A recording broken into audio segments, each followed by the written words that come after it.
जय श्री महाकाल। आज सावन मास का प्रथम दिन है और बाबा महाकाल के दरबार में आज विशेष बाबा का पंचामृत अभिषेक किया गया, श्रृंगार किया गया, बाबा की आरती की गई और सभी भक्तों ने यहाँ पे दर्शन लाभ लिया आरती के। और सभी ने जो मनोकामना मांगी है, भगवान महाकाल सभी की मनोकामना पूर्ण करते हैं।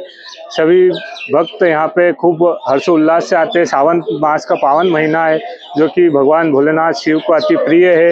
इस माह में जो भी भक्त अपने दर्शन करते हैं, बाबा उसके सभी काल हर लेते हैं, कष्ट हर लेते हैं, दुख हर लेते हैं। जय श्री महाकाल।